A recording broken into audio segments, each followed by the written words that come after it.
Good evening everyone. আমি বাবাইমারি class শুরু করছি আজকের ক্লাস। আজকের ক্লাসে আমি একটা কোশ্চেন নিয়ে এসেছি। সেই কোশ্চেনটা হচ্ছে রামকৃষ্ণ মিশন বিদ্যালয় নরেন্দ্রপুর রামকৃষ্ণ মিশন বিদ্যালয়ের আজকে কোশ্চেনগুলো সলভ করব। দেখো,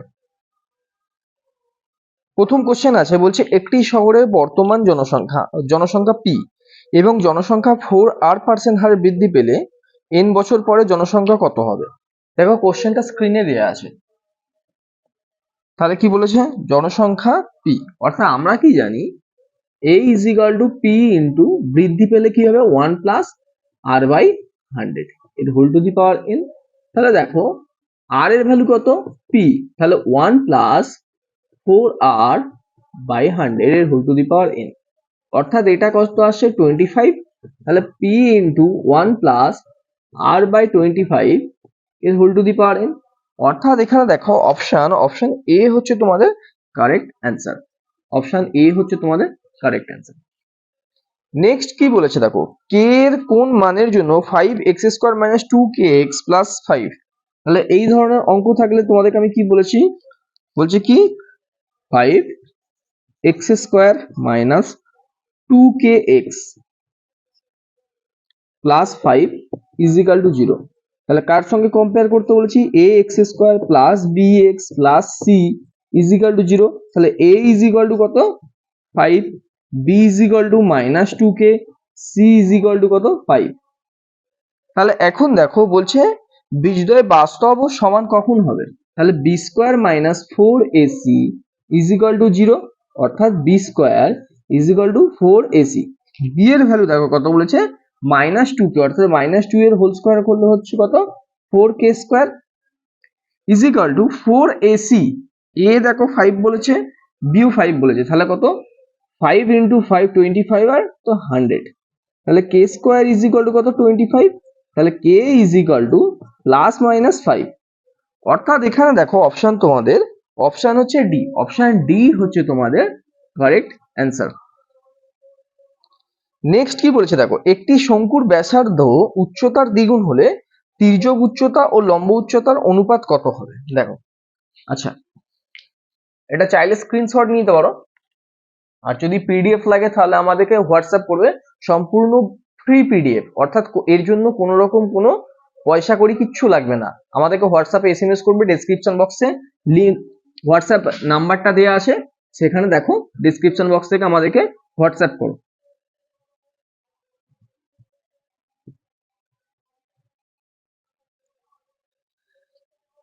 নেক্সট দেখো, বলেছে একটি শঙ্কুর ব্যাসার্ধ উচ্চতার দ্বিগুণ হলে। তাহলে দেখো 3 নম্বর অঙ্ক কি বলেছে, ব্যাসার্ধ কি বলেছে, উচ্চতার দ্বিগুণ। তাহলে ব্যাসার্ধ যদি উচ্চতা যদি 1 হয় তাহলে ব্যাসার্ধ কত হবে 2। তাহলে এটা উচ্চতা আর এটা হচ্ছে ব্যাসার্ধ। এখন দেখো লম্ববৃত্তাকার শঙ্কুর হচ্ছে অর্থাৎ যে শঙ্কুটা পাবো তার হচ্ছে ট্রিপলেট তৈরি হয়, অর্থাৎ ব্যাসার্ধ 2 এবং উচ্চতা 1 হলে এটা হচ্ছে √5 হবে। এটা রেশিও, কারণ পাইথাগোরিয়ান ট্রিপলেট, এটা পি, এটা বি, এটা এইচ। কি ফর্মুলা থেকে পাই, h = √p² + b², অর্থাৎ কত আসবে 4 + 1 = √5। এটা রেশিও। তাহলে এখন বলেছে দেখো, বলছে তির্যক উচ্চতা ও লম্ব উচ্চতার অনুপাত করো। তাহলে √5:1। তির্যক উচ্চতা মানে কি অতিভুজ, আর লম্ব উচ্চতা মানে কি পারপেন্ডিকুলার অর্থাৎ লম্ব। তা √5:1, অর্থাৎ এখানে অপশন ডি তোমাদের হচ্ছে কারেক্ট অ্যান্সার। নেক্সট কি বলেছে দেখো, ABCD একটি বৃত্তস্থ সামান্তরিক হলে কোন সি এর মান কত। কোন সি এর মান জানবে হচ্ছে 90 ডিগ্রি হবে, কারণ বৃত্তস্থ সামান্তরিক হচ্ছে একটি আয়তক্ষেত্র এবং যার প্রতিটি কোণের মান হচ্ছে কত 90 ডিগ্রি। এর পরবর্তী অঙ্ক দেখো, পরবর্তী অঙ্ক কি বলেছে, বলছে cot A = tan n - 1 a। দেখো cot A কে আমরা কিভাবে লিখতে পারি, tan 90 ডিগ্রি - a, আর এদিকে দেখো tan n মাইনাস ওয়ান এ, অর্থাৎ এটা আসছে কত 90 degree minus A is equal to কত এন এ মাইনাস ওয়ান, অর্থাৎ এটা কত আসবে এ, তাহলে এই এ আর এই এ কেটে গেলে 90 ডিগ্রি ইজ ইকুয়াল টু কত আসছে তোমার এন এ, অর্থাৎ এ ইজ ইকুয়াল টু কত 90 ডিগ্রি বাই এন। এর সঙ্গে কি করবে দেখো, এর সঙ্গে উপরে পাই গুণ করে দাও, নিচে 180, তাহলে কাটাকাটি করলে কত আসছে 2, তাহলে কত আসছে পাই বাই 2n। দেখো এর অ্যান্সারটা কমপ্লিট হলো, অর্থাৎ অপশন দেখো, অপশন হচ্ছে সি, অপশন সি হচ্ছে তোমাদের কারেক্ট অ্যান্সার, এর অপশন সি হচ্ছে তোমাদের কারেক্ট অ্যান্সার। এর পরবর্তী 6 দাগের অঙ্কটা কি বলেছে দেখো, এখানে মধ্যমান নির্ণয় করতে দিয়েছে। মধ্যমান নির্ণয়ের ক্ষেত্রে সবসময় কি করবে, সর্বদা ছোট থেকে বড় সাজিয়ে নেবে, অর্থাৎ এখানে কি আছে আমার দেখো,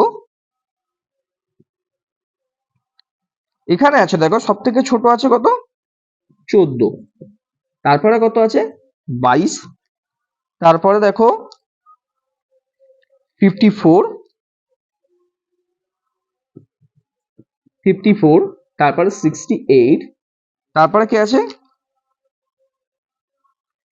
54, 68, 70,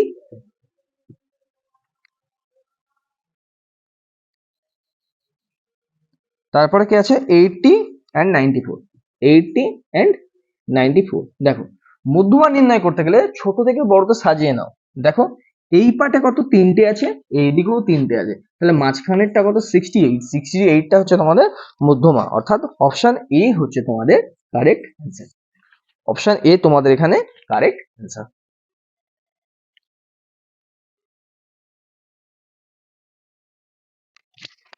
এর পরবর্তী অঙ্কগুলো করব, পরবর্তী অঙ্কগুলো করার আগে বোর্ডটা একটু মুছে নিই। পরবর্তী অর্থাৎ 2 দাগের শূন্যস্থান পূরণগুলো আমরা করব। তো তার আগে তোমরা যারা এখনো চ্যানেলটা সাবস্ক্রাইব করোনি তারা চ্যানেলটা সাবস্ক্রাইব করে নাও। ওকে,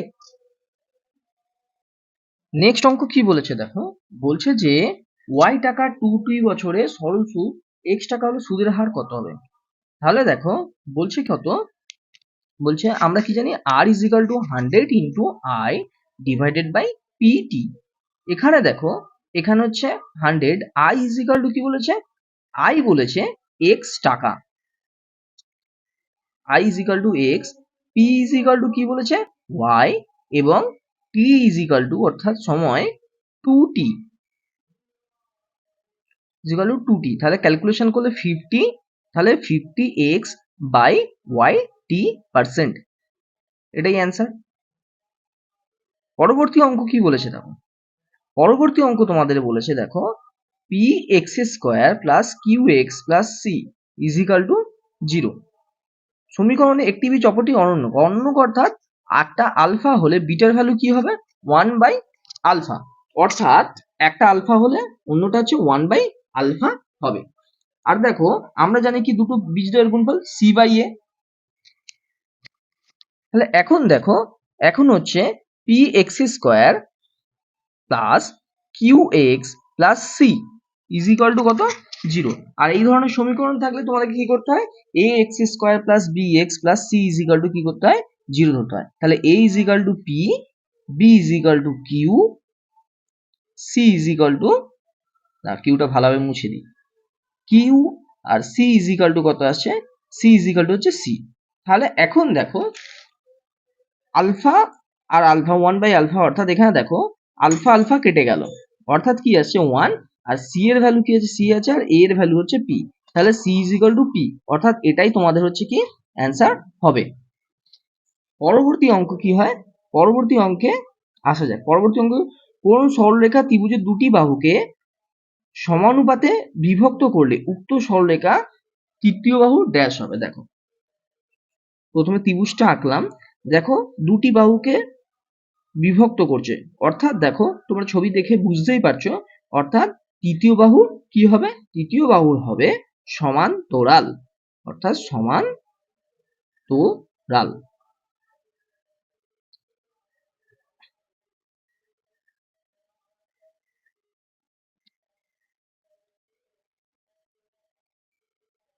এর পরবর্তী অঙ্কগুলো দেখো, এর পরবর্তী অঙ্ক হচ্ছে বলছে, আচ্ছা তার আগে এটা তোমরা স্ক্রিনশট নিয়ে নাও,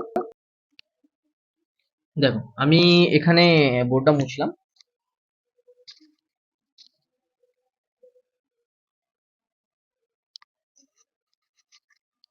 বলছে কি বলছে দেখো, বলছে ঘনকের প্রতি বাহুর দৈর্ঘ্য 5√3 সেন্টিমিটার হলে এর কর্ণের দৈর্ঘ্য কত? তাহলে দেখো আমরা কি জানি, আমরা জানি যে √3 ইন্টু বাহু ইজিক্যাল টু কি হচ্ছে ঘনকের কর্ণের দৈর্ঘ্য। তাহলে √3 ইন্টু বাহু যদি ঘনকের কর্ণের দৈর্ঘ্য হয়, তাহলে এখানে দেখো √3 ইন্টু 5√3 অর্থাৎ 15 সেন্টিমিটার, অর্থাৎ এর কর্ণের দৈর্ঘ্য হবে 15 সেন্টিমিটার। এটাই অ্যান্সার। নেক্সট কি বলেছে দেখো, 30 ডিগ্রি 30 মিনিট ইজিক্যাল টু কত রেডিয়ান? তো 30 ডিগ্রি 30 মিনিট হবে, দেখো প্রথমে দেখো 30 ডিগ্রি, তাহলে কিভাবে লিখতে পারি 30 ডিগ্রি, আর 30 মিনিটটাকে কিভাবে লিখতে পারি প্লাস 30/60, অর্থাৎ এটাকে ডিগ্রিতে কনভার্ট করে নিলাম। তাহলে দেখো এটা আসছে কত, তাহলে 30 ডিগ্রি প্লাস হাফ ডিগ্রি, তাহলে আমার এখানে আসছে দেখো কত, সেটা আসছে কত 61/2 ডিগ্রি। এবার এটাকে দেখো রেডিয়ানে যখন করব তখন কি করতে হবে আমাদেরকে, 61/2 degree into pi radian by 180, অর্থাৎ তোমাদের এখানে যে অ্যান্সারটা আসছে সেই 61 পাই রেডিয়ান বাই 360, অর্থাৎ এটাই অ্যান্সার আসবে তোমাদের। নেক্সট অঙ্ক বলেছে দেখো, এখানে বলেছে সংখ্যাগুরু মান। দেখো প্রথমে আগে আমরা 2 কে নিয়ে এখানে এখানে যে মানগুলো দিয়েছে সেটা দিয়েছে দেখো 1.2, তারপর 2.1, 3.1, তারপর দেখো বলছে 5.1, 5.1 এর পরে বলেছে 1.5, নেক্সট বলেছে দেখো x, তারপর বলছে 5.1, তারপরে 2.1, 2.1 এর পর আবার 5.1, তারপরে 3.1, তারপরে 2.1। দেখো সংখ্যাগুরু মান কথা অর্থ কি, যে সংখ্যাটি বারংবার ফিরে আসে, অর্থাৎ এখানে দেখো 5.1 একটা, 5.1 দুটো, এবং এখানে একটা তিনবার এসছে, এবং দেখো 2.1 একটা, 2.1 দুটো, 2.1 তিনটে, অর্থাৎ এখানে দেখো 5.1 আর 2.1 তিনবার করে ফেরত এসছে। কিন্তু যদি দেখো সংখ্যাগুরু মান 2.1 হতে হয়, তাহলে x এর ভ্যালু অবশ্যই কি হতে হবে, x এর ভ্যালু অবশ্যই 2.1 হতে হবে, তবেই সংখ্যাগুরু মান হবে। কারণ সংখ্যাগুরু মান কি বলেছে, যেই সংখ্যাটি বারংবার ফিরে আসে সেটাই তো সংখ্যাগুরু মান। এর পরবর্তী অঙ্ক বলেছে দেখো, দেখো সত্য আর মিথ্যা। বলছে বছরের শেষে সুদ গণনা করলে কোনো টাকার প্রথম বছরের সরল সুদ ও চক্রবৃদ্ধি সুদ সমান হবে। হ্যাঁ, ইহা সত্য বলছে, কারণ দেখো চক্রবৃদ্ধি সুদ এবং সরল সুদে প্রথম বছরে কোনো ডিফারেন্স হয় না, যতটুকু ডিফারেন্স হয় সেটা হচ্ছে পরবর্তী বছরে। অর্থাৎ দেখো কোনো, অর্থাৎ ধরো আমি 100 টাকার হচ্ছে সরল সুদ কি হচ্ছে, যেটা হবে, যেটা আমি পাবো 100 টাকার এক বছরের চক্রবৃদ্ধি সুদও হচ্ছে কি একই পাবো। অর্থাৎ এখানে দেখো যে চক্রবৃদ্ধি সুদ পরিবর্তন কখন হবে, চক্রবৃদ্ধি সুদ পরিবর্তন হবে দ্বিতীয় নম্বর বছর থেকে, অর্থাৎ প্রথম বছরে কোনো পরিবর্তন হবে না, দুটোই সমান থাকবে। নেক্সট অঙ্ক কি বলেছে, বলছে √5+2 এর অনুবন্ধীকরণই হলো √5 - 2, ইহা সত্য না মিথ্যা? ইহা হচ্ছে মিথ্যা, কারণ √5+2 এর অনুবন্ধীকরণই হলো √5 - 2, ইহা মিথ্যা। কারণ দেখো, কারণ আমরা কি জানি, আমরা জানি হচ্ছে a+√2 এর অনুবন্ধীকরণই a-√2, বা তোমরা √2 এর জায়গায় √b-ও ধরতে পারো, তাহলে a+√b = a-√b। ওকে, নেক্সট অঙ্ক কি বলেছে দেখো, নেক্সট অঙ্ক বলেছে 2r মিটার ব্যাসার্ধ বিশিষ্ট নিরেট অর্ধগোলকের আয়তন হবে 2/3 পাই আর কিউব, ইহা সত্য না মিথ্যা?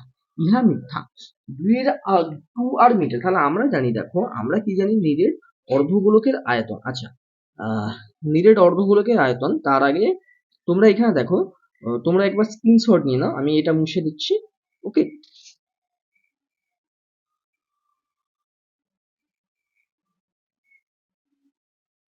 দেখো তাহলে করে যে 2r মিটার ব্যাসার্ধ বিশিষ্ট নিরেট অর্ধগোলকের আয়তন হবে 2/3 পাই আর কিউব। দেখো এখানে দেখো নিরেট অর্ধগোলকের তো আয়তনই 2/3 পাই আর কিউব, কিন্তু এখানে দেখো এই যে r এর ভ্যালুটা বলেছে কত, 2r, r এর ভ্যালুটা কত বলছে 2r, তাহলে এখানে দেখো 2/3 পাই আর কিউবের জায়গায় 2r এর হোল কিউব, অর্থাৎ আসছে দেখো 2/3 পাই 8 আর কিউব, তাহলে ইহা কি হলো ইহা হচ্ছে কি মিথ্যা, ইহা কি হচ্ছে, ইহা হচ্ছে মিথ্যা। নেক্সট বলেছে দেখো দুটি বৃত্ত পরস্পরকে যদি বহিঃস্পর্শ করলে এদের সাধারণ স্পর্শকের সংখ্যা হবে 3। দেখো তাহলে আগেরটা কি হলো মিথ্যা, এবার দেখো এবার বলেছে কি দুটি বৃত্ত পরস্পরকে বহিঃস্পর্শ করলে এদের সাধারণ স্পর্শকের সংখ্যা হবে কত 3। ছবিটা এঁকে নিয়ে যাক। দেখো একটু ভালোভাবে ছবিটা আঁকার চেষ্টা করছি। দেখো